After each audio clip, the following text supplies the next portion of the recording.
এতদিন ঘুটুমবুড়ির পাপা বাড়িতে ছিল না, সেই জন্য তো ঘুটুমবুড়ি খুব মনমরা হয়েছিল। এখন মেয়ের মান ভাঙাতে পাপা আসার পর মেয়েকে নিয়ে একটু বাইরে যাবে, এই জন্য ঘুটুমবুড়িকে নিয়ে আমি অপেক্ষা করে দাঁড়িয়েছিলাম। এরপর আমরা এসে পৌঁছে গিয়েছিলাম যেখানে ঘুরতে হবে, মানে এখানে যেহেতু অনেকগুলো আমাদের সাউথে বাচ্চাদের পার্ক বলো কিংবা বিভিন্ন খেলার জায়গা এখানে পাওয়া যায়, মানে আছে জানো তো। আর ঘুটুমবুড়িও কিন্তু এই জায়গাগুলোতে আসতে খুবই পছন্দ করে।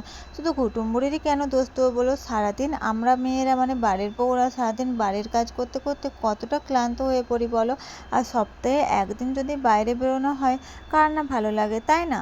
আর আমরা এসেছি মানে তো একটু মা মেয়ে দুষ্টামি করবো। আর এখানে এসে তো ঘুটুমবুড়ির জানো তো মনে একটা জানো তো ভয় ঢুকে গেছে। বাচ্চাদের যেন কি হয় বলো তো, ও না ওর পাপা যখন দেশে চলে গিয়েছিল না, তখন পাপাকে তো অনেকদিন দেখতে পাইনি, প্রায় 1 মাসের মতো। এর জন্য ওর পাপা আসার পর কেন জানি ওর পাপাকে ছাড়তেই চাইছে না। এমনকি ওর পাপা যখন কাজের জন্য দোকানে যাচ্ছে, তো তখনও জানো তো পাপা পাপা করে কান্না করছে। আর ওর পাপাকে তো তোমরা জানোই যে সবসময় ফোনেই ব্যস্ত, কখনোই হচ্ছে মানে ফোন ছাড়া যেন থাকতেই পারে না। এর জন্য আমি অনেক মজাও করি। আর দেখে কুটুমবুড়ি দেখো আমার কোলে চলে আসবে, তার কারণ হচ্ছে ওর পাপাও তখন ফোনে কথা বলতে ওকে নামতে দেয়নি তো নিচে, আর ও কিন্তু নিচে নেমে দুষ্টামি করবে, এই জন্যই ও আমার কাছে এলো। ও মোটেই না এটা ভাববে না যে তোমাদের শান্ত কুটুমবুড়ি আমার কোলে আসবে। তারপর কি হলো, আমি যখন নামতে দিচ্ছিলাম না, আসলে কী বলতো সানডে তো অনেক লোক ছিল, আর ও জানতো এখানে সেখানে চলে আসো, নিচে হাত দিচ্ছিলো। এর জন্য এখানে ওর খেলার জায়গাগুলোতে চলে এসেছিলো। আর এটা ঘোরাও মার ও তো পারছে না, মানে কী বলো তো এটা অনেকটা ভারী ছিল তো ওই জন্য। আর আমাকে দিয়ে, আর আমার কি বলো তো আমারও না খুব এসব মানে খেলার জিনিস এই করতে না খুব ভালোই লাগে। এরপর হচ্ছে কুটুমবুড়ি কী করছিলো, ওর পাপার কোলে আবার উঠে গেল, কারণ আমি কোনো সুযোগ দিচ্ছিলাম না ওকে নিচে নামার জন্য। যাই হোক, এতক্ষণে কুটুমবুড়ি নিজের মানে যেটা ওর উদ্দেশ্য ছিল তাতে সফল হয়েছে। এরপর তোমরা দেখতে থাকো ও কী করে।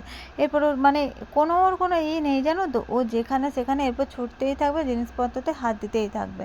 তো এরপর ও যাচ্ছে দৌড়ে, মানে ওর পাপা মাম্মা কাউকে দরকার নেই, ও যেন সব একদম একাই শিখে গেছে। এখানে দেখো অনেক ছোট বাচ্চারা খেলা করছে, এখানে ও জানতো এটাই ভয় লাগে যে কার সঙ্গে কী ঠোকা হয়ে যাবে, তাই না?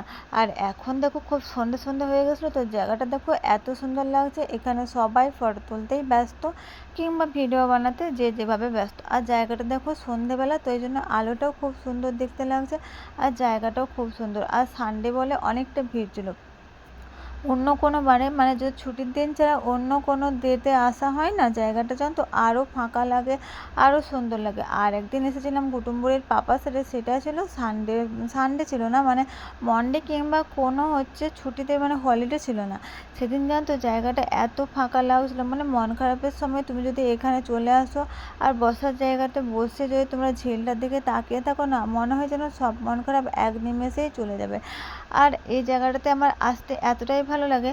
সাথে কিন্তু তোমাদের কুটুমবুড়ি দুষ্টামি চলতেই আছে, ও কিন্তু দৌড়েই যাচ্ছে দৌড়েই যাচ্ছে। মানে এটা কি বলতো বাচ্চা বয়সে না আমি ওকে না মুক্ত পাখির মতো না উড়তে দিই।